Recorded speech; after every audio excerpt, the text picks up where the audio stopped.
ಸ್ನೇಹಿತರೆ ನಮಸ್ಕಾರ. ನಿಮ್ಮೆಲ್ಲರಿಗೂ ಗೊತ್ತಿರೋ ಹಾಗೆ KFD ಅಂದ್ರೆ ನಮ್ಮ ಅರಣ್ಯ ಇಲಾಖೆಯಲ್ಲಿ 750 ಅರಣ್ಯ ವೀಕ್ಷಕ ಹುದ್ದೆಗಳಿಗೆ ನೇಮಕಾತಿ ಆರಂಭ ಆಗಿದೆ. ಈ ನೇಮಕಾತಿಗಳಿಗೆ ಅರ್ಜಿ ಸಲ್ಲಿಸುವುದು ಹೇಗೆ, ಯಾವ ರೀತಿ ಅಪ್ಲಿಕೇಶನ್ ಅನ್ನ ಹಾಕಬೇಕು ಅನ್ನೋದ್ರ ಬಗ್ಗೆ step by step full complete ಮಾಹಿತಿಯನ್ನ ಈ ಒಂದು ವಿಡಿಯೋದಲ್ಲಿ ನೋಡೋಣ. ಪ್ರತಿಯೊಂದು ಸ್ಟೆಪ್ ಗಳನ್ನು ಕೂಡ ವಿವರಣೆಯೊಂದಿಗೆ ಅರ್ಜಿ ಹಾಕುವ ಸರಳ ವಿಧಾನ ನಿಮ್ಮ ಮೊಬೈಲ್ ನಲ್ಲೇ ಅರ್ಜಿ ಅಂತ ಹಾಕಬಹುದು. ಕಂಪ್ಲೀಟ್ ಆಗಿ ಈ ವಿಡಿಯೋದಲ್ಲಿ ಹೇಳ್ಕೊಡ್ತೀನಿ. ಸೊ ವಿಡಿಯೋನ ಕಂಪ್ಲೀಟ್ ಆಗಿ ಪೂರ್ತಿ ನೋಡಿ ಸ್ನೇಹಿತರೆ. ಇಷ್ಟ ಆದ್ರೆ ವಿಡಿಯೋನ ಖಂಡಿತವಾಗ್ಲೂ ಲೈಕ್ ಮಾಡಿ. ಇನ್ನು ಯಾರೆಲ್ಲ ನಮ್ಮ ಚಾನಲ್ ಅನ್ನ ಸಬ್ಸ್ಕ್ರೈಬ್ ಮಾಡಿಲ್ಲ ದಯವಿಟ್ಟು ಸಬ್ಸ್ಕ್ರೈಬ್ ಮಾಡ್ಕೊಳ್ಳಿ. ವಿಡಿಯೋ ತುಂಬಾ ಉಪಯುಕ್ತವಾಗಿದೆ. ಸೊ ಅಪ್ಲಿಕೇಶನ್ ಹಾಕುವಂತ ಪ್ರತಿಯೊಬ್ಬ ಕ್ಯಾಂಡಿಡೇಟ್ಗೂ ಕೂಡ ಇದು ತುಂಬಾ ಯೂಸ್ಫುಲ್ ಆಗುತ್ತೆ. ತುಂಬಾ ಸಿಂಪಲ್ ಆಗಿ ಕ್ವಿಕ್ ಆಗಿ ಹೇಳ್ತಾ ಹೋಗ್ತೀನಿ. ಸೊ ಅದನ್ನ ಫಾಲೋ ಮಾಡಿ ಅರ್ಜಿಯನ್ನ ಕಂಪ್ಲೀಟ್ ಆಗಿ ನೀವು ಹಾಕಬಹುದು. ಬನ್ನಿ, ಮೊದಲು KFD ರಿಕ್ರೂಟ್ಮೆಂಟ್ 2026 ಸಿಂಪಲ್ ಆಗಿ KFD 2026 ಅಂತ ಟೈಪ್ ಮಾಡಿ ಗೂಗಲ್ ಕ್ರೋಮ್ ಓಪನ್ ಮಾಡ್ಕೊಂಡು ನೀವು ಮೊಬೈಲ್ ಆಗಾದ್ರೂ ಓಪನ್ ಮಾಡಬಹುದು ಅಥವಾ ಲ್ಯಾಪ್ಟಾಪ್ ಅಲ್ಲಾದ್ರೂ ಓಪನ್ ಮಾಡಬಹುದು, ಸಿಸ್ಟಮ್ ಅಲ್ಲಾದ್ರೂ ಮಾಡಬಹುದು. ಎಲ್ಲದರಲ್ಲೂ ಸೇಮ್ ಟು ಸೇಮ್ ಪ್ರೊಸೀಜರ್ ಇರುತ್ತೆ. ಸೊ ನಾನಿಲ್ಲಿ ನಿಮಗೆ ಮೊಬೈಲ್ ಅಲ್ಲಿ ಹಾಕೋದು ಹೇಗೆ ಅನ್ನೋದ್ರ ಬಗ್ಗೆ ನೋಡ್ತೀನಿ. ಸೊ ಇದು ಸಿಸ್ಟಮ್ ಅಲ್ಲೂ ಕೂಡ ಸೇಮ್ ಇರುತ್ತೆ. ನೀವು ಅದನ್ನ ಸೇಮ್ ಟು ಸೇಮ್ ಅದೇ ತರ ಅಪ್ಲೈ ಮಾಡಿ. ನಾನು ಇಲ್ಲಿ ಮೊಬೈಲ್ ಅಲ್ಲಿ ಮಾಡ್ತಾ ಇರೋದ್ರಿಂದ ಸೊ ನಾನು ನಿಮಗೆ ಮೊಬೈಲ್ ವರ್ಷನ್ ತೋರಿಸ್ತೇನೆ. KFD 2026 ಅಂತ ಟೈಪ್ ಮಾಡಿ ಮೊದಲನೇ ಆಪ್ಷನ್ ನೋಡಿ, ಈ ತರ ಕರ್ನಾಟಕ ಅರಣ್ಯ ಇಲಾಖೆ ಅನ್ನೋ ಮೊದಲನೇ ಆಪ್ಷನ್ ಬರುತ್ತೆ. ಸೊ ನೀವೇನ್ ಮಾಡ್ಬೇಕು, ಇಲ್ಲಿ KFD ರಿಕ್ರೂಟ್ಮೆಂಟ್ ಪೋರ್ಟಲ್ ಅಂತ ಇದೆಯಲ್ಲ, ಈ ಒಂದು ಅರಣ್ಯ ಇಲಾಖೆಯ ವೆಬ್ಸೈಟ್ ಮೇಲೆ ಕ್ಲಿಕ್ ಮಾಡಿ. ಕ್ಲಿಕ್ ಮಾಡಿದ ನಂತರ ನಿಮ್ಗೆ ಏನ್ ಬರುತ್ತೆ ಅಂದ್ರೆ ಈ ರೀತಿ government of Karnataka forest department login, forget registration ID, contact languages, ಈ ತರ ಒಂದು ಇಂಟರ್ಫೇಸ್ ನಿಮಗೆ ಓಪನ್ ಆಗುವಂತದ್ದು ನೋಡಿ. ಇದು ಸಂಪೂರ್ಣ ಕರ್ನಾಟಕ ಫಾರೆಸ್ಟ್ ಡಿಪಾರ್ಟ್ಮೆಂಟ್ ವೆಬ್ಸೈಟ್ ಆಗಿರುತ್ತೆ. ಇದು ಓಪನ್ ಮಾಡಿದ್ಮೇಲೆ ನೋಡಿ ನಿಮ್ಗೆ ಇಲ್ಲಿ ಲ್ಯಾಂಗ್ವೇಜ್ ಕೂಡ ಚೇಂಜ್ ಮಾಡ್ಕೋಬಹುದು. ನಾನು ಕನ್ನಡ ವರ್ಷನ್ ತೋರಿಸ್ತೀನಿ. ಇಲ್ಲಿ ಲ್ಯಾಂಗ್ವೇಜ್ ಅನ್ನೋದ್ರ ಮೇಲೆ ಕ್ಲಿಕ್ ಮಾಡಿ ಕನ್ನಡನ ಸೆಲೆಕ್ಟ್ ಮಾಡ್ಕೊಳ್ಳಿ. ಕನ್ನಡ ಸೆಲೆಕ್ಟ್ ಮಾಡ್ಕೊಂಡಾದ್ಮೇಲೆ ಈ ರೀತಿ ವೆಬ್ಸೈಟ್ ಬರುವಂತದ್ದು ಕರ್ನಾಟಕ ಸರ್ಕಾರ ಕರ್ನಾಟಕ ಅರಣ್ಯ ಇಲಾಖೆ ಈ ತರ ಒಂದು ಬರುತ್ತೆ ನೋಡಿ. ಲಾಗಿನ್, ನೋಂದಣಿ, ಸಂಪರ್ಕಿಸಿ, ಭಾಷೆ ಈ ತರ ಕನ್ನಡದಲ್ಲಿ ಬರುತ್ತೆ. ನೀವು ಇದನ್ನ ಏನ್ ಮಾಡ್ಬೇಕು, ಈ ತರ ಕೆಳಗಡೆ ಸ್ಕಾಲ್ ಮಾಡ್ತಾ ಬನ್ನಿ. ಕೆಳಗಡೆ ಬಂದ್ಮೇಲೆ ನಿಮ್ಗೆ ಈ ತರ ಇನ್ನೊಂದು ಇಂಟರ್ಫೇಸ್ ಓಪನ್ ಆಗುತ್ತೆ ನೋಡಿ. ಕೆಳಗಡೆ ಸ್ಕಾಲ್ ಮಾಡಿದ್ರೆ ನೋಂದಣಿ ID ಅಂದ್ರೆ ರಿಜಿಸ್ಟ್ರೇಷನ್ ID, ಜನ್ಮ ದಿನಾಂಕ ಅಂತ ಬರುತ್ತೆ. ಇದು ನೆಕ್ಸ್ಟ್ ನಿಮ್ಗೆ ಗೊತ್ತಾಗುತ್ತೆ. ಆಲ್ರೆಡಿ ನೀವೇನಾದ್ರೂ ಮುಂಚೆ ಅಪ್ಲಿಕೇಶನ್ ಹಾಕಿರೋರಿಗೆ ಮಾತ್ರ ಇದು ಯೂಸ್ ಆಗುತ್ತೆ. ಸೊ ಫಸ್ಟ್ ಇಂದ ನೋಡ್ಕೊಂಡ್ ಬರೋಣ. ಇಲ್ಲಿ ಲಾಗಿನ್ ಅಂತ ಇದೆ, ಇಲ್ಲಿ ನೋಂದಾಯಿಸಿ ಅನ್ನೋ ಈ ಒಂದು ಆಪ್ಷನ್ ಇದೆಯಲ್ಲ, ಈ ಆಪ್ಷನ್ ಮೇಲೆ ಕ್ಲಿಕ್ ಮಾಡಿ. ಆಪ್ಷನ್ ಅನ್ನ ಕ್ಲಿಕ್ ಮಾಡಿದ ಮೇಲೆ ಇಲ್ಲಿ ಅಭ್ಯರ್ಥಿ ನೋಂದಣಿ ಅನ್ನೋ ಒಂದು ಪೋರ್ಟಲ್ ಓಪನ್ ಆಗುತ್ತೆ. ಇಲ್ಲಿ ಮೇನ್ ಇಂಪಾರ್ಟೆಂಟ್ ಇರೋದು ಆಸ್ ಪರ್ SSLC ಅಂದ್ರೆ 10th ಮಾರ್ಕ್ಸ್ ಕಾರ್ಡ್ ಅಲ್ಲಿ ಏನಿರುತ್ತೋ ಸೇಮ್ ಹೆಸರನ್ನ ನೀವು ಇಲ್ಲಿ ಕಾಲಮ್ ಅಲ್ಲಿ ಹಾಕ್ಬೇಕಾಗುತ್ತೆ. ನೆಕ್ಸ್ಟ್ ನಿಮ್ಮ ಡೇಟ್ ಆಫ್ ಬರ್ತ್ ಅನ್ನ ಹಾಕಿ, ನಿಮ್ಮ ಜೆಂಡರ್ ಅನ್ನ ಸೆಲೆಕ್ಟ್ ಮಾಡಿ, ಮೇಲು ಅಥವಾ ಫಿಮೇಲು, ಆಧಾರ್ ನಂಬರ್ ಅನ್ನ ಹಾಕಿ, ಮೊಬೈಲ್ ನಂಬರ್ ಅನ್ನ ಹಾಕಿ, ನೆಕ್ಸ್ಟ್ ಇಮೇಲ್ ID ಅನ್ನ ಹಾಕಿ, ಎಗೇನ್ ಕನ್ಫರ್ಮ್ ಇಮೇಲ್ ID ಅನ್ನ ಹಾಕಿ ನೋಂದಣಿಯನ್ನ ಸಲ್ಲಿಸಿ ಅಂತ ಇದೆ. ಸೊ ಮೊದಲು ನೀವು ಎಲ್ಲ ಡೀಟೇಲ್ಸ್ ಹಾಕಿ ಮೊಬೈಲ್ ನಂಬರ್ ಹಾಕಿದ್ಮೇಲೆ ನಿಮ್ಗೆ OTP ಕಳುಹಿಸಿ ಅಂತ ಇದೆಯಲ್ಲ, ಅದ್ರ ಮೇಲೆ ಕ್ಲಿಕ್ ಮಾಡಬೇಕಾಗುತ್ತೆ. OTP ಕಳಿಸಿ ಅನ್ನೋದ್ರ ಮೇಲೆ ಕ್ಲಿಕ್ ಮಾಡಿದ ಮೇಲೆ ನಿಮ್ಗೆ ಈ ತರ ಒಂದು OTP ಬರುತ್ತೆ. ಆ OTP ನ ಎಂಟರ್ ಮಾಡಿ ವೆರಿಫೈಡ್ ಕೊಟ್ಟ ನಂತರ ವೆರಿಫೈಡ್ ಸಕ್ಸಸ್ಫುಲಿ ಅಂತ ಒಂದು ಡೈಲಾಗ್ ಬಾಕ್ಸ್ ಬರುತ್ತೆ. ಸೊ ಓಕೆ ಅಂತ ಕೊಡಿ. ಓಕೆ ಅಂತ ಕೊಟ್ಟು ನಿಮ್ಮ ಇಮೇಲ್ ID ಅನ್ನ 2 ಸಲ ಎಂಟ್ರಿ ಮಾಡಿ ನೋಂದಣಿ ಕೊಟ್ಟ ನಂತರ ಕನ್ಫರ್ಮೇಶನ್ ರಿಜಿಸ್ಟ್ರೇಷನ್ ಅಂತ ನೋಡಿ ಈ ತರ ಬರುತ್ತೆ. ಕ್ಯಾಂಡಿಡೇಟ್ ರಿಜಿಸ್ಟ್ರೇಷನ್ ಕನ್ಫರ್ಮೇಶನ್ ನೋಡಿ, ಹೆಸರು ಬಂದು ಈ ತರ ಬರುತ್ತೆ. ಹೆಸರು, ನಿಮ್ಮ date of birth, Aadhaar number, mobile number. So ನಿಮ್ಮ ಮೊಬೈಲ್ ನಂಬರ್, ನಿಮ್ಮ ಆಧಾರ್ ನಂಬರೇ ಬರುತ್ತೆ. ಹಾಗೆ ಇಮೇಲ್ ID ಕೂಡ ನೀವು ಯಾವ್ದು ಹಾಕಿರ್ತೀರೋ ಅದನ್ನು ತೋರಿಸುತ್ತೆ. ಅದೇ ರೀತಿ ಮತ್ತೆ ಡೌನ್ಗೆ ಅದೇ ತರ ಡೌನ್ಗೆ ಸ್ಕಾಲ್ ಮಾಡ್ತಾ ಬನ್ನಿ. ಇಲ್ಲಿ ಇಂಪಾರ್ಟೆಂಟ್ ನೋಟಿಸ್ ಅಂತ ಒಂದು ನೋಟಿಫಿಕೇಶನ್ ಬರುತ್ತೆ. ಸೊ ಇದು ನೀಟಾಗಿ ನೋಡಿ ಎಸ್ ಸಬ್ಮಿಟ್ ರಿಜಿಸ್ಟ್ರೇಷನ್ ಅಂತ ಕೊಡಿ. ನೀವು ಇಲ್ಲಿ ಎಸ್ ಸಬ್ಮಿಟ್ ರಿಜಿಸ್ಟ್ರೇಷನ್ ಅಂತ ಕೊಟ್ಟಾಗ ರಿಜಿಸ್ಟ್ರೇಷನ್ ನಂಬರ್ ಬರುತ್ತೆ ನಿಮ್ಗೆ. ಅಥವಾ ನಿಮ್ಗೆ ಏನಾದ್ರೂ ಎಡಿಟ್ ಮಾಡಬೇಕು ಅಂದ್ರೆ ಈ ಒಂದು ಪರ್ಸನಲ್ ಇನ್ಫಾರ್ಮೇಶನ್ ಅಲ್ಲಿ, ಸೊ ಇಲ್ಲಿ ಎಡಿಟ್ ಅಂತ ಇದೆಯಲ್ಲ, ಎಡಿಟ್ ಡೀಟೇಲ್ಸ್ ಅನ್ನೋದ್ರ ಮೇಲೆ ಕ್ಲಿಕ್ ಮಾಡಿದಾಗ ಮತ್ತೆ ಅಗೇನ್ ನೀವು ಎಡಿಟ್ ಮಾಡಬಹುದು. ಇಲ್ಲ ನೆಕ್ಸ್ಟ್ ಹೋಗ್ತೀವಿ ಅಂದ್ರೆ ಎಸ್ ಸಬ್ಮಿಟ್ ಅಗೇನ್ ಅಂತ ಕೊಟ್ರೆ ಸಬ್ಮಿಟ್ ರಿಜಿಸ್ಟ್ರೇಷನ್ ಸಬ್ಮಿಟ್ ಆಗುತ್ತೆ. ರಿಜಿಸ್ಟ್ರೇಷನ್ ಹೋದಾಗ ನೆಕ್ಸ್ಟ್ ನಿಮ್ಗೊಂದು OTP ಸೆಂಡ್ ಆಗುತ್ತೆ. ಆ OTP ಸೆಂಡ್ ಆಗುತ್ತೆ. OTP ಹಾಕಿ ವೆರಿಫಿಕೇಶನ್ ಮಾಡಿದಾಗ ಈ ತರ ರಿಜಿಸ್ಟ್ರೇಷನ್ ಕಂಪ್ಲೀಟ್ ಆಗುತ್ತೆ. ಕಂಪ್ಲೀಟ್ ಆದ್ಮೇಲೆ ರಿಜಿಸ್ಟ್ರೇಷನ್ ಸಕ್ಸಸ್ಫುಲ್ ಅಂತ ಹೇಳಿ ಈ ತರ ಒಂದು ಮೆಸೇಜ್ ಓಪನ್ ಆಗುತ್ತೆ. ಇಲ್ಲಿ ನೋಡ್ಕೋಬಹುದು ನಿಮ್ಮ ರಿಜಿಸ್ಟ್ರೇಷನ್ ನಂಬರ್ ಕೂಡ ಮತ್ತೆ ಡೇಟ್ ಆಫ್ ಬರ್ತ್ ಎರಡೂ ಕೂಡ ಇಲ್ಲಿ ಬರುತ್ತೆ. ಹಾಗೆ ಸ್ಕಾಲ್ ಮಾಡ್ತಾ ಬನ್ನಿ. ಈ ತರ ಇಂಟರ್ಫೇಸ್ ಅಲ್ಲಿ ಲಾಗಿನ್ ಅನ್ನೋ ಆಪ್ಷನ್ ಕಾಣ್ತಿದೆಯಲ್ಲ, ಸೊ ಇಲ್ಲಿ ನೀವು ಲಾಗಿನ್ ಅಂತ ಕ್ಲಿಕ್ ಮಾಡಿ. ರಿಜಿಸ್ಟರ್ ಆದ ನಂತರನೇ ನಿಮ್ಗೆ ಈ ತರ ಒಂದು ಟೆಕ್ಸ್ಟ್ ಮೆಸೇಜ್ ಬರುತ್ತೆ. ರಿಜಿಸ್ಟರ್ ನಂಬರ್ ಬಂದಿರುತ್ತೆ, ಟೆಕ್ಸ್ಟ್ ಮೆಸೇಜ್ ಬರುತ್ತೆ. ಇದು ನೋಟ್ ಮಾಡ್ಕೊಂಡು ಇಟ್ಕೊಳ್ಳಿ. ನೀವು ರಿಜಿಸ್ಟ್ರೇಷನ್ ಕೊಟ್ಟ ನಂತರ OTP ಕೇಳುತ್ತೆ. ಮತ್ತೆ ನಿಮ್ಮ ರಿಜಿಸ್ಟರ್ ಆಗಿರ್ತಕ್ಕಂಥ ಮೊಬೈಲ್ ನಂಬರ್ಗೆ OTP ಬರುತ್ತೆ. ಸೊ ಆ OTP ನ ಎಂಟರ್ ಮಾಡಿ OTP ಅನ್ನ ಪರಿಶೀಲಿಸಿ ಅನ್ನೋದ್ರ ಮೇಲೆ ನೀವು ಕ್ಲಿಕ್ ಮಾಡಿ. ಕ್ಲಿಕ್ ಮಾಡಿ ಆದ್ಮೇಲೆ ಲಾಗಿನ್ ಸಕ್ಸಸ್ಫುಲ್ ಅಂತ ಈ ತರ ಒಂದು ಇಂಟರ್ಫೇಸ್ ಓಪನ್ ಆಗುತ್ತೆ ನಿಮ್ಗೆ. ಕರ್ನಾಟಕ ಸರ್ಕಾರ ಅರಣ್ಯ ಇಲಾಖೆ ಅಭ್ಯರ್ಥಿಯ ಡ್ಯಾಶ್ ಬೋರ್ಡ್ ಈ ತರ ಬರುತ್ತೆ. ಇಲ್ಲಿ ನೇಮಕಾತಿ ಬಯಸುವ ಪ್ರದೇಶವನ್ನ ಆಯ್ಕೆ ಮಾಡಿ ಅಂತ ಇದೆ. ನಿಮ್ಮ ರಿಜಿಸ್ಟರ್ ನಂಬರ್ ಮತ್ತೆ ನಿಮ್ಮ ಡೇಟ್ ಆಫ್ ಬರ್ತ್ ಎರಡು ಕೂಡ ಇಲ್ಲಿ ಶೋ ಆಗ್ತಿರುತ್ತೆ. ಇದನ್ನ ಕನ್ಫರ್ಮ್ ಮಾಡ್ಕೊಳ್ಳಿ. ಕನ್ಫರ್ಮ್ ಮಾಡ್ಕೊಂಡು ಹಾಗೆ ಡೌನಿಗೆ ಬಂದ್ರೆ ಅದೇ ತರ ಡೌನಿಗೆ ಬನ್ನಿ. ನೀವೇನಾದ್ರೂ ಕಲ್ಯಾಣ ಕರ್ನಾಟಕದವರು ಅರ್ಜಿ ಆಗ್ತಾ ಇದ್ರೆ ಇಲ್ಲಿ HK ರೀಜನ್ ಅಂತ ಇದೆಯಲ್ಲ, ಇಲ್ಲಿಗೆ ಅಪ್ಲಿಕೇಶನ್ ಇದ್ರ ಮೇಲೆ ಕ್ಲಿಕ್ ಮಾಡಬಹುದು.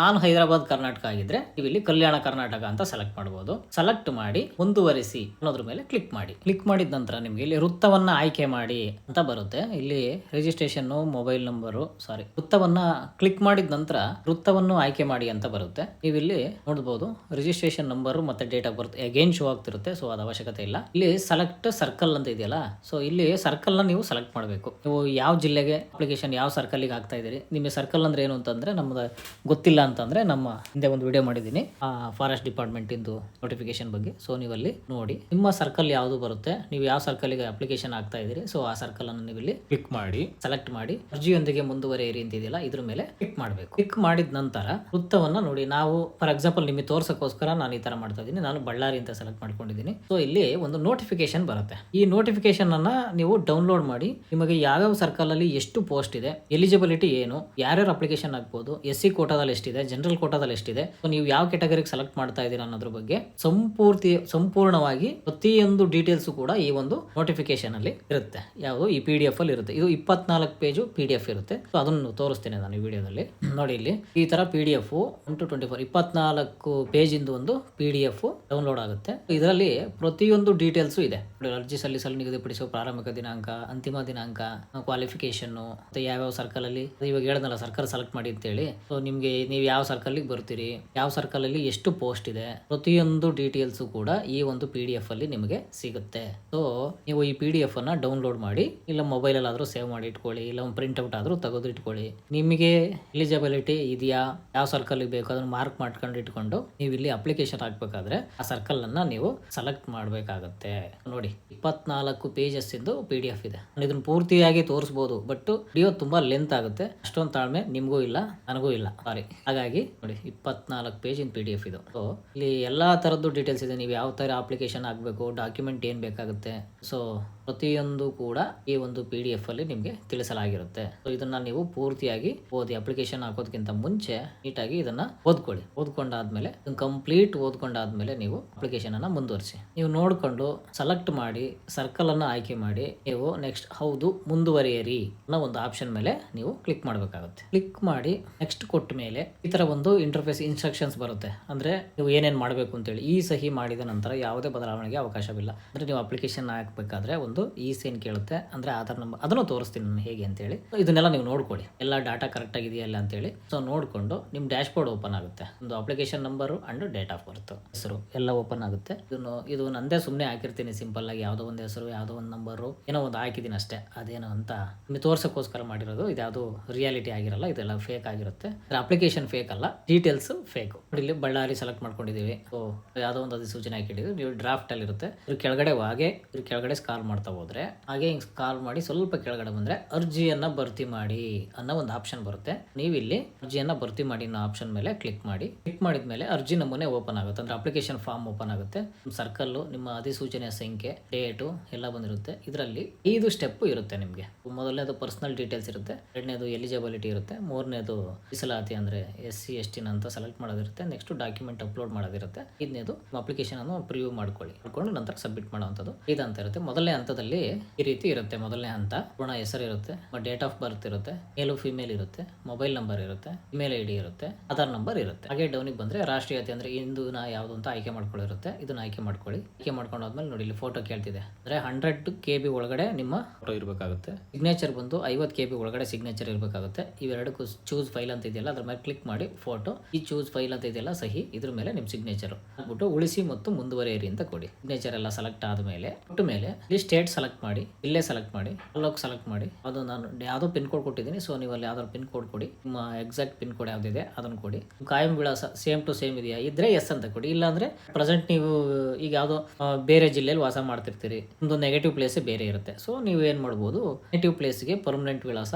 ಅದನ್ನು ಕೊಡ್ಬೋದು. ಪ್ರೆಸೆಂಟ್ ವಾಸ ಮಾಡ್ತಾ ಇರೋದಲ್ಲಿ ಅದನ್ನ ಈಗ ಕೊಡ್ಬೋದು. ಯಾವುದು ಕಾಯಂ ವಿಳಾಸ, ನೀವು ಇರ್ತಕ್ಕಂಥ ವಿಳಾಸ ಎರಡು ಚೇಂಜ್ ಆಗಿದ್ರೆ ಇಲ್ಲ ಅಂತ ಕೊಟ್ಟು ಇಲ್ಲಿ ಮಾಡಿ. ಇಲ್ಲಿ ನಾನು ಎಸ್ ಅಂತ ಕೊಟ್ಟಿದ್ದೀನಿ. ನೆಕ್ಸ್ಟ್ ಇಲ್ಲಿ ಇಂಡಿಯನ್ ಅಂತಾನೆ ಸೆಲೆಕ್ಟ್ ಮಾಡ್ತೀವಿ. ನೀವು ಕೂಡ ಇಂಡಿಯನ್ ಅಂತಾನೆ ಸೆಲೆಕ್ಟ್ ಮಾಡಿ. ಒಂದು ಫೋಟೋ ಸಿಗ್ನೇಚರ್ ಎಲ್ಲ ಆಗಿ ನೆಕ್ಸ್ಟ್ ಕೊಟ್ಟ ಮೇಲೆ ಈ ತರ ಡೀಟೇಲ್ಸ್ ಬರುತ್ತೆ. SSLC ಡೀಟೇಲ್ಸ್ ಬರುತ್ತೆ. ನೀವು SSLC ಅನ್ನ ಯಾವಾಗ ಪಾಸ್ ಮಾಡಿರ್ತೀರ ಆ ಡೇಟ್ ಹಾಕ್ಬೇಕಾಗುತ್ತೆ, ರಿಜಿಸ್ಟರ್ ನಂಬರ್ ಹಾಕ್ಬೇಕಾಗುತ್ತೆ. ನೀವು first class, second class, distinction ಅಂತ ಕೇಳ್ತಿದೆ. ಸೊ ಜಸ್ಟ್ ಪಾಸ್ ಆಗಿದ್ದೀರೋ ಅಂತೇಳಿ ನಿಮ್ದು ಯಾವ್ದು ಇರುತ್ತೋ ಅದನ್ನ ನೀವು ಆಯ್ಕೆ ಮಾಡ್ಕೊಳ್ಳಿ. ಆಯ್ಕೆ ಮಾಡ್ಕೊಂಡಾದ್ಮೇಲೆ ಗರಿಷ್ಠ ಅಂಕಗಳಂದ್ರೆ SSLC ನಲ್ಲಿ ಎಷ್ಟು ಮಾರ್ಕ್ಸ್ ಗೆ ಎಕ್ಸಾಮ್ ಆಗಿತ್ತು, 625 ಇರುತ್ತೆ, ಮೇ ಬಿ 625 ಸೆಲೆಕ್ಟ್ ಮಾಡ್ಕೊಳ್ಳಿ. ನೀವು ಬಂದಿರತಕ್ಕಂಥ ಮಾರ್ಕ್ಸ್ ಅನ್ನ ಇಲ್ಲಿ ಕೆಳಗಡೆ ಪಡೆದಿರುವ ಅಂಕಗಳು ಅಂತ ಇದೆಯಲ್ಲ ಅಲ್ಲಿಗೆ ಹಾಕಿ ಅದು ಆಟೋಮೆಟಿಕ್ ಆಟೋಮೆಟಿಕ್ಕಾಗಿ ನಿಮಗೆ ಪರ್ಸೆಂಟೇಜನ್ನು ಅದೇ ತೊಗೊಳುತ್ತೆ. ಸುಮ್ಮನೆ ಹಾಕಿ ನಾನು ಸೆಲೆಕ್ಟ್ SSLC ಕ್ವಾಲಿಫಿಕೇಷನ್ ಅಂತ ಇದೆಯಲ್ಲ, ಸೊ ಅಲ್ಲಿಗೆ SSLCನೇ ಹಾಕಿ ನೀವು SSLC ಮೇಲೆ ಈ ಒಂದು ಅಪ್ಲಿಕೇಶನ್ ಕರೆದಿರುವಂಥದ್ದು. ಸೊ ಹಾಗಾಗಿ ನೀವು SSLC ಸೆಲೆಕ್ಟ್ ಮಾಡಿ ಈ ಥರ ಫುಲ್ಫಿಲ್ ಮಾಡಿ ಎಲ್ಲದನ್ನು. ನಾನಿಲ್ಲಿ ಸುಮ್ಮನೆ ಎಕ್ಸಾಂಪಲ್ಗೋಸ್ಕರ ಹಾಕಿದ್ದೀನಿ, ಫಸ್ಟ್ ಕ್ಲಾಸ್ ಅಂತ ಹಾಕಿದ್ದೀನಿ. 225ಕ್ಕೆ ಎಕ್ಸಾಮ್ ನಡೆಯುತ್ತೆ, ಅದರಲ್ಲಿ 478 ಬಂದಿದೆ ಅಂತ ಹಾಕಿದ್ದೀನಿ. ಆಟೋಮೆಟಿಕ್ಕಾಗಿ ಇದು ಪರ್ಸೆಂಟೇಜ್ ತೊಗೊಂಡಿದೆ. ಉಳಿಸಿ ಮತ್ತು ಮುಂದುವರಿಯಿರಿ ಅಂತಿದೆಯಲ್ಲ, ಇದ್ರ ಮೇಲೆ ನೀವು ಕ್ಲಿಕ್ ಮಾಡಿ. ಕ್ಲಿಕ್ ಮಾಡಿದ ನಂತರ ನೆಕ್ಸ್ಟು ಕ್ಲಿಕ್ ಮಾಡಿದ ನಂತರ ನೆಕ್ಸ್ಟ್ ಮೀಸಲಾತಿ ವಿವರಗಳು 3ನೇ ಸ್ಟೆಪ್ಪಿಗೆ ಹೋಗುತ್ತೆ. ಇಲ್ಲಿ ನೀವು ಕ್ಯಾಟಗರಿ ಸೆಲೆಕ್ಟ್ ಮಾಡಬೇಕಾಗುತ್ತೆ. ಅಂದರೆ ಜನರಲ್ ಮೆರಿಟು, SCನೋ STನೋ OBCನೋ ನೀವು ಇಲ್ಲಿ ಸೆಲೆಕ್ಟ್ ಮಾಡಬೇಕಾಗುತ್ತೆ. ನಾನು ಸೆಲೆಕ್ಟ್ ಮಾಡಬೇಕಾಗುತ್ತೆ. ಇಷ್ಟು ಗ್ರಾಮೀಣ ಅಭ್ಯರ್ಥಿನ ಇಲ್ವಾ ಇದ್ರೆ ಹೌದು, ಇಲ್ಲಾಂದ್ರೆ ಇಲ್ಲ ಅಂತ ಸೆಲೆಕ್ಟ್ ಮಾಡಿ. ಕನ್ನಡ ಮಾಧ್ಯಮ ಅಭ್ಯರ್ಥಿ ಏನಾದರೂ ಆಗಿದ್ರೆ ನೀವು ಮಾಧ್ಯಮ ಅಭ್ಯರ್ಥಿ ಅಂತ ಸೆಲೆಕ್ಟ್ ಮಾಡ್ಬೋದು. ಅಂಗವಿಕಲ ಅಭ್ಯರ್ಥಿನ ಇದ್ರೆ ಎಸ್ ಅಂತ ಹಾಕಿ, ಇಲ್ಲಾಂದ್ರೆ ನೋ ಅಂತ ಹಾಕಿ. ಮಾಜಿ ಸೈನಿಕ ಅಭ್ಯರ್ಥಿನ ಇದ್ರೆ ಎಸ್ ಅಂತ ಹಾಕಿ, ಇಲ್ಲಾಂದ್ರೆ ನೋ ಅಂತ ಹಾಕಿ. ಈ ಸೂಚನೆಯ ದಿನಾಂಕದಿಂದ ನೀವು ಅರಣ್ಯ ಇಲಾಖೆಯ ಹಾಲಿ ಅರಣ್ಯ ಪ್ರೇರಕರಾಗಿದ್ದು ನಿರಂತರವಾಗಿ 5 ವರ್ಷಗಳಿಗೂ ಹೆಚ್ಚು ಕಾಲ ಅರಣ್ಯ ಪ್ರೇರಕರಾಗಿ ಸೇವೆ ಸಲ್ಲಿಸಿದ್ದೀರಾ ಏನಾದರೂ ಇದ್ರೆ ಎಸ್ ಅಂತ ಹಾಕ್ಬೋದು, ಇಲ್ಲಾಂದ್ರೆ ನೋ ಅಂತ ಹಾಕ್ಬೋದು. ಇಷ್ಟು ಉಳಿಸಿ ಮತ್ತು ಮುಂದುವರಿಯಿರಿ ಅನ್ನೋದ್ರ ಮೇಲೆ ಕ್ಲಿಕ್ ಮಾಡಬೇಕಾಗುತ್ತೆ. ನೋಡಿ ಇಲ್ಲಿ ಡಾಕ್ಯುಮೆಂಟ್ಸ್ ಎಲ್ಲ ಏನಿದಾವಲ್ಲ, SR ನೋ ಅಂತೇಳಿ, SR ನೋ ಅಂತ ಡಾಕ್ಯುಮೆಂಟ್ ಏನಿದಾವಲ್ಲ, ಇಲ್ಲಿ ನೀವು ಎಸ್ ಅಂತ ಏನಾದರೂ ಕೊಟ್ಟರೆ ರಿಲೇಟೆಡ್ ಆಗಿ ಡಾಕ್ಯುಮೆಂಟನ್ನು ಅಪ್ಲೋಡ್ ಮಾಡಬೇಕಾಗುತ್ತೆ.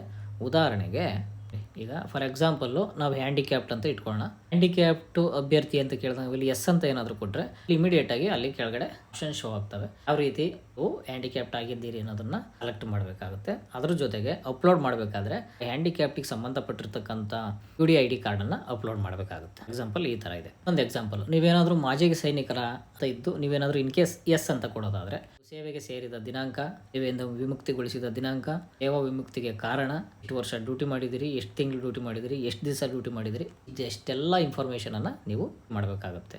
ಎಷ್ಟು ಅರಣ್ಯ ಪ್ರೇರಕ ಏನಾದರೂ ನೀವು ಎಸ್ ಅಂತ ಕೊಟ್ಟರೆ ಆರಂಭದ ದಿನಾಂಕ, ಕೊನೆಯ ದಿನಾಂಕ, ಎಷ್ಟು ವರ್ಷ ಎಕ್ಸ್ಪೀರಿಯನ್ಸ್ ಇದೆ, ಸೊ ಇದನ್ನೆಲ್ಲ ನೀವು ಫಿಲ್ ಮಾಡಬೇಕಾಗುತ್ತೆ.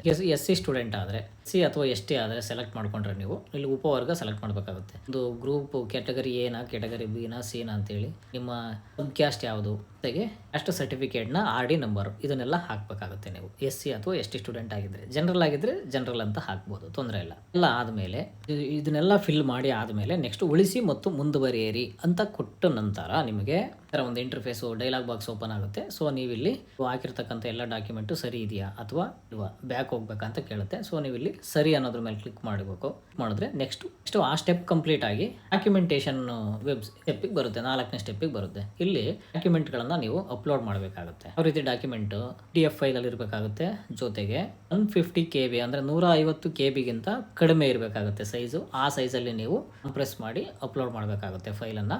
SSLC ಅಂಕಪಟ್ಟಿಯನ್ನು ಅಪ್ಲೋಡ್ ಮಾಡಿ ಅಂತ ಕೇಳ್ತಾ ಇದ್ದಾರೆ. ಸೊ ನೀವು ಇಲ್ಲಿ SSLC ಮಾರ್ಕ್ಸ್ ಕಾರ್ಡನ್ನು ಅಪ್ಲೋಡ್ ಮಾಡಬೇಕಾಗುತ್ತೆ. ಹೇಗೆ ನಾವು ಏನು ಸೆಲೆಕ್ಟ್ ಮಾಡಿರ್ತೀವಲ್ಲ, SC ಸ್ಟೂಡೆಂಟ್ ಆಗಿದ್ದರೆ SC ಸರ್ಟಿಫಿಕೇಟು, BC ಸ್ಟೂಡೆಂಟ್ ಆಗಿದ್ದರೆ OBC ಸರ್ಟಿಫಿಕೇಟು, ಹ್ಯಾಂಡಿಕ್ಯಾಪ್ಟ್ ಆಗಿದ್ದರೆ ಹ್ಯಾಂಡಿಕ್ಯಾಪ್ಟು, ನಾವು ಏನು ಸೆಲೆಕ್ಟ್ ಮಾಡಿರ್ತೀವಲ್ಲ ಅದ್ರ ರಿಲೇಟೆಡ್ ಆಗಿ ಎಲ್ಲ ಡಾಕ್ಯುಮೆಂಟು ಇಲ್ಲಿ ಬರ್ತವೆ. ಎಲ್ಲವನ್ನೂ ಅಪ್ಲೋಡ್ ಮಾಡಿ ಆದಮೇಲೆ ನೆಕ್ಸ್ಟು ಅಪ್ಲೋಡ್ ಮಾಡಿ ಮತ್ತು ಮುಂದುವರಿಯಿರಿ ಮೇಲೆ ನೀವು ಕ್ಲಿಕ್ ಮಾಡಬೇಕಾಗುತ್ತೆ. ನಾನು ಡಾಕ್ಯುಮೆಂಟನ್ನು ಒಂದು ಸೆಲೆಕ್ಟ್ ಮಾಡಿದ್ದೀನಿ. ಸೆಲೆಕ್ಟ್ ಮಾಡಿದಾಗ 150 KBಯಿಂದ ಒಳಗಡೆ ಇದ್ದರೆ ಡಾಕ್ಯುಮೆಂಟು ಸೆಲೆಕ್ಟ್ ಮಾಡಿದ ತಕ್ಷಣ ಅಪ್ಲೋಡೆಡ್ ಅಂತ ಬರುತ್ತೆ. ಈ ಥರ ಗ್ರೀನಲ್ಲಿ ಅಪ್ಲೋಡೆಡ್ ಅಂತ ಬಂದ ಮೇಲೆ ನೀವು ಅಪ್ಲೋಡ್ ಮಾಡಿ ಮತ್ತು ಮುಂದುವರಿಯಿರಿ ಅನ್ನೋದ್ರ ಮೇಲೆ ಕ್ಲಿಕ್ ಮಾಡಬೇಕಾಗುತ್ತೆ. ನೆಕ್ಸ್ಟ್ ಸ್ಟೆಪ್ಪು ವ್ಯೂಗೆ ಹೋಗುತ್ತೆ ಅಪ್ಲಿಕೇಶನ್ನು.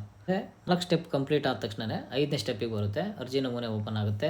ಈ ಥರ ತೋರಿಸುತ್ತೆ. ಇನ್ನೇದು ವೀಕ್ಷಣೆ ಮತ್ತು ಅರ್ಜಿ ಸಲ್ಲಿಸಿ ಅನ್ನೋ ಪೋರ್ಟಲ್ಲಿ ಬರುತ್ತೆ. ಈ ಸ್ಟೆಪ್ಪಲ್ಲಿ ನಿಮ್ಮ ಡಾಕ್ಯುಮೆಂಟ್ಗಳನ್ನು ಏನು ಅಪ್ಲೋಡ್ ಮಾಡಿದ್ದೀರಿ, ನಿಮ್ಮ ಡೀಟೇಲ್ಸ್ ಎಲ್ಲ ಕರೆಕ್ಟಾಗಿದೆಯಾ, ಎಲ್ಲ ಕರೆಕ್ಟಾಗಿದೆಯಾ ಅಂತ ಒಂದ್ಸಲ ನೀವು ರೀಚೆಕ್ ಮಾಡ್ಕೋಬೇಕಾಗುತ್ತೆ. ನೀವು ಹಾಕಿರೋ ಅಪ್ಲಿಕೇಶನ್ ಕರೆಕ್ಟಾಗಿದೆಯಾ ಅಂತೇಳಿ ಎಲ್ಲ ಡೀಟೇಲ್ಸನ್ನು ಇಲ್ಲಿ ತೋರಿಸುತ್ತೆ. ನೀವು ಇಲ್ಲಿ ನೋಡಿಕೊಂಡು ಅಪ್ಲಿಕೇಶನ್ ನಂಬರ್ ಕರೆಕ್ಟಾಗಿದ್ದರೆ, ಡೀಟೇಲ್ಸ್ ಎಲ್ಲ ಕರೆಕ್ಟಾಗಿದ್ದು, ಹೆಸರು, ಇನ್ಶಿಲ್ಲು ಏನಾದರೂ ಮಿಸ್ಟೇಕ್ ಇದ್ದರೆ ಚೇಂಜಸ್ ಮಾಡ್ಕೋಬೋದು. ಒಂದ್ಸಲ ರೀಕನ್ಫರ್ಮ್ ಮಾಡ್ಕೊಳ್ಳಿ. ಪರ್ಸ್ನಲ್ ಡೀಟೇಲ್ಸು, ಎಲಿಜಿಬಿಲಿಟಿ ಡೀಟೇಲ್ಸು ಎಲ್ಲ ಇದೆ, ನೀವು ಎಲ್ಲ ರೀಕನ್ಫರ್ಮ್ ಮಾಡ್ಕೋಬೇಕು. ಏನೇನು ಹಾಕಿದ್ದೀವಿ, ಏನೇನು ಹಾಕಿಲ್ಲ ಅಂತೇಳಿ. ನಾನು ನನ್ನ ಮಗನ ಫೋಟೋ ಅಪ್ಲೋಡ್ ಮಾಡಿದ್ದೀನಿ. ಸೊ ನೀವು ನಿಮ್ಮದು ಮಾಡಿ ನೇಚರು ನಿಮ್ಮದೇ ಹಾಕಿ. ಒಟ್ಟಿಗೆ ಸ್ವಯಂ ಘೋಷಣೆ ಅಂತ ಬರುತ್ತೆ. ಘೋಷಣೆ ಅಂದರೆ ನೀವು ಹಾಕಿರೋ ಡೀಟೇಲ್ಸ್ ಎಲ್ಲ ಕರೆಕ್ಟಾಗಿದೆ ಅಂತೇಳಿ ಅವ್ರದ್ದು ಏನು ರೂಲ್ಸ್ ಇದೆಯಾ ಅದನ್ನು ಇಲ್ಲಿ ಕೊಟ್ಟಿರ್ತಾರೆ. ನಾವು ಅದು ಎಸ್ ಅಂತ ಕ್ಲಿಕ್ ಮಾಡಿ ನಾನು ಒಪ್ಪುತ್ತೇನಿದೆಯಾ ಈ ಒಂದು ಚೆಕ್ ಬಾಕ್ಸ್ ಮೇಲೆ ಕ್ಲಿಕ್ ಮಾಡಿಬಿಟ್ಟು ಸಹಿ ಮಾಡಿ ಸಲ್ಲಿಸಿ ಅಂತಿದೆ. ಈ ಸಿಗ್ನೇಚರ್ ಮಾಡಬೇಕಾಗುತ್ತೆ. ನೀವು ಇಲ್ಲಿ ಅಪ್ಲಿಕೇಶನನ್ನು ಇದ್ರ ಮೇಲೆ ಕ್ಲಿಕ್ ಮಾಡಿದ ನಂತರ ಫೈನಲ್ ಕನ್ಫರ್ಮೇಷನ್ ಒಂದು ಡೈಲಾಗ್ ಬಾಕ್ಸ್ ಬರುತ್ತೆ. ಎಲ್ಲ ನೀವು ನೋಟ್ ಮಾಡ್ಕೊಂಡು ಇಟ್ಕೊಳ್ಳಿ. ಇಲ್ಲಿ ಹೌದು ಈ ಸಹಿ ಅಂದರೆ ಈ ಸೈನ್ ಪ್ರಕ್ರಿಯೆಯನ್ನು ಮುಂದುವರಿಸಿ ಅಂತಿದೆಯಲ್ಲ, ನಿಮ್ಮ ಪ್ರಿವ್ಯೂ ಮಾಡಿರ್ತೀರಲ್ಲ ಅಪ್ಲಿಕೇಶನ್ನು, ಅಲ್ಲಿ ಏನಾದರೂ ಕರೆಕ್ಷನ್ಸ್ ಇದ್ದರೆ ಇಲ್ಲಿ ಮತ್ತೊಮ್ಮೆ ಪರಿಶೀಲಿಸಿ ಅಂತಿದೆಯಲ್ಲ, ಇದ್ರ ಮೇಲೆ ಕ್ಲಿಕ್ ಮಾಡಿ ನೀವು ಇನ್ನೊಂದು ಸಲ ನೋಡ್ಕೋಬೋದು. ಅಂದರೆ ನೀವು ಎಸ್ ಅಂತೇಳಿ ಈ ಗ್ರೀನ್ ಕಲರ್ ಕಾಣಿಸ್ತಿದೆಯಲ್ಲ, ಇದ್ರ ಮೇಲೆ ಕ್ಲಿಕ್ ಮಾಡಿದ್ರೆ ನಿಮಗೆ ನೆಕ್ಸ್ಟು ಈ ಸೈನ್ಗೆ ಬರುತ್ತೆ. ಅಂದರೆ ಈ ಥರ ಒಂದು ಫೇಸ್ ಬರುತ್ತೆ. ನೀವು ಇಲ್ಲಿ ನಿಮ್ಮ ಆಧಾರ್ ನಂಬರನ್ನು ಹಾಕಿ ಗೆಟ್ OTP ಮೇಲೆ ಮಾಡಿದ್ರೆ ನಿಮ್ಮ ಆಧಾರ್ ಕಾರ್ಡಿಗೆ ಲಿಂಕ್ ಆಗಿರ್ತಕ್ಕಂಥ ಮೊಬೈಲ್ಗೆ OTP ಬರುತ್ತೆ. ಆ OTPಯನ್ನು ಎರಡನೇ ಕಾಲಮಲ್ಲಿ ಎಂಟರ್ ಯುವರ್ ಆಧಾರ್ OTP ಅಂತಿದೆ, ಇದ್ರ ಮೇಲೆ ಕ್ಲಿಕ್ ಮಾಡಿ ಈ ಒಂದು ಚೆಕ್ ಬಾಕ್ಸ್ ಮೇಲೆ ಕ್ಲಿಕ್ ಮಾಡಿ ವೆರಿಫೈ ಕೊಟ್ಟ ನಂತರ ನಿಮ್ಮ ಅಪ್ಲಿಕೇಶನ್ನು ಸಂಪೂರ್ಣವಾಗಿ ಸಬ್ಮಿಟ್ ಆಗುತ್ತೆ. ಇದಿಷ್ಟು ಅಪ್ಲಿಕೇಶನ್ ಸಂಪೂರ್ಣ ವಿಧಾನವಾಗಿರುತ್ತದೆ. ಇನ್ನೂ ಹೆಚ್ಚಿನದಾಗಿ ಏನಾದರೂ ನಿಮಗೆ ಮಾಹಿತಿ ಬೇಕು ಅಂದರೆ ನಮ್ಮ ಕಮೆಂಟ್ ಬಾಕ್ಸಲ್ಲಿ ಕಮೆಂಟ್ ಮಾಡಿ. ಎಲ್ರಿಗೂ ನಮಸ್ಕಾರ.